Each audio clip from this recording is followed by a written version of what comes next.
जाहिद साहब आपकी तरफ आऊंगा। कोर कमांडर कॉन्फ्रेंस में भी बिल्कुल वाज़ेह कर दिया गया, तमाम कोर्स को चौकन्ना रहने की हिदायत की गई, तमाम महाजों को बिल्कुल पहले से ही एक्टिव थे उन्हें मजीद एक्टिव करने का कह दिया गया और हर हमले का मुंह तोड़ जवाब देने का कहा गया है। एक तो आप इसका रिस्पॉन्स कीजिएगा, दूसरा ये कि तो भारतीय फौज है, लीक्ड डॉक्यूमेंट जो हुए जो सामने आए हर तरह के महाज में उसे नाकामी का सामना करना पड़ा। उसमें एक बात तो बिल्कुल वाज़ेह हुई कि किस तरीके से उन लीक डॉक्यूमेंट्स में वो दहशतगर्दों को उनके फौजी अफसरान इंस्ट्रक्ट कर रहे हैं, हिदायत दे रहे हैं कि इस तरीके से करना है। तो एक ये बात तो बिल्कुल तय हो गई इन डॉक्यूमेंट्स के बाद में कि भारतीय फौज और दहशतगर्द एक ही हैं।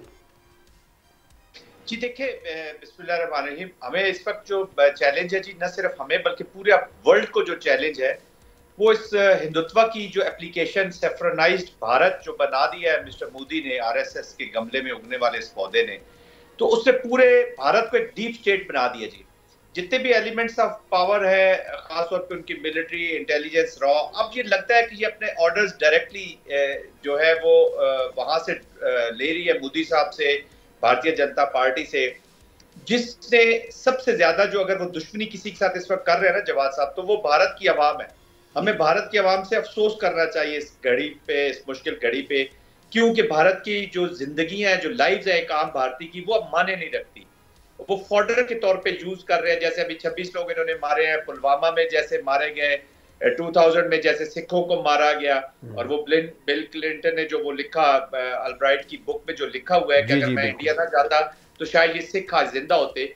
तो ये हिंदुत्व का जो एक्सट्रीमिस्ट नेशनलिस्ट थॉट है, सेफ्रोनाइज्ड भारत की जो एप्लीकेशन है, ये उसका विक्टिम हो रहा है। अभी तो ये जो लीक डॉक्यूमेंट्स हुए हैं, मुझे तो लगता है कि अंदर से किसी ने लीक किया, क्योंकि वो तंग आ रहे हैं इस मोदी की पॉलिसी से कि वो अपने जो भारत को जिन एजेंसीज ने या जिन लोगों ने जोड़ के रखना है, जिस फौज ने उसको जोड़ के रखना है, उसकी हिफाजत करनी है, उसको वो अपने मजमूम हिंदुत्व अजाइम के लिए इस्तेमाल कर रहा है। हेट 2024 यूनाइटेड नेशन की रिपोर्ट है, एवल्यूएशन रिपोर्ट है, हम पाकिस्तान नहीं कह रहा, वो कहता है जी 86% इजाफा हुआ है हेट के बीच में, जिसमें से 76% target is the Muslims. Kashmir 370-35 मुसलमान जो बाकी भारत में है, वो वक्फ बिल आप देख ले जो लाया गया है, सिटीजन एक्ट लाया गया है, एंटी काउ और इस तरह की चीजें, एंटी मुस्लिम लॉज जो लाए गए हैं। अब अपने रीजन में तो ये फेल हो रहा है जी, जहां से अखंड भारत का उसका जो ख्वाब है, और वो पूरे दुनिया में अब ट्रांसनेशनल अपने टेररिज्म को ले गया है। पता नहीं ये किस तरफ दुनिया को ले जाना चाहते हैं, लेकिन अब इनका पाला पड़ा है पाकिस्तान के साथ। मैं इसको जवाद साहब अपॉर्चुनिटी कहता हूँ, God given opportunity, and thank you mister Modi कि आपने पाकिस्तान को एक अपॉर्चुनिटी दे दी है to reset the course, reset the discourse and to reset the chess board in this region. हमने इसी माइंडसेट के साथ जवाब रहना है। हमने प्रोटेक्टेड एनवायरनमेंट में, इसने कॉन्फ्लिक्ट में हमें रखना है। हमारी आने वाली नस्लों के लिए अब हमें एक ऐसी स्ट्रेटजी बनानी होगी जो इस माइंडसेट का मुकाबला कर सके।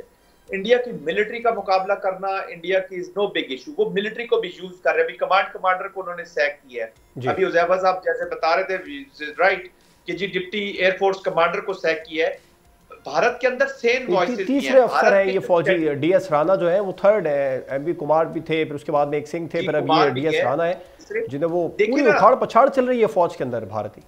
देखिए, अक्लमंद लोग हैं जी उनकी फौज में भी और इंडिया के बीच में भी, जो समझते हैं कि ये जो जंग पाकिस्तान से करेंगे वो एग्जैक्टली एंड स्टेट को जानते हैं, वो पाकिस्तान की कैपेबिलिटीज को जानते हैं, वो पाकिस्तान की कैपेसिटीज को जानते हैं, वो अपने मुल्क के लिए भी तबाही में कैसे शामिल हो सकते हैं। अभी ये जो फौज है ना जी, इंडियन आर्मी, इंडियन रॉ, वो जाती मजमूम पॉलिटिकल ऑब्जेक्टिव्स हासिल करने के लिए, नेशनलिस्ट ऑब्जेक्टिव्स हासिल करने के लिए वो अपने ही लोगों के मर्डर तक पहुंच गए।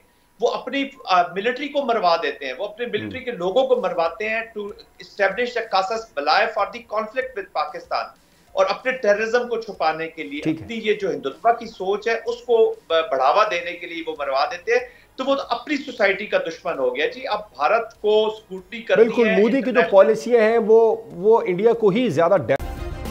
सब्सक्राइब करें और बेल दबाएं ताकि कोई खबर रह न जाए।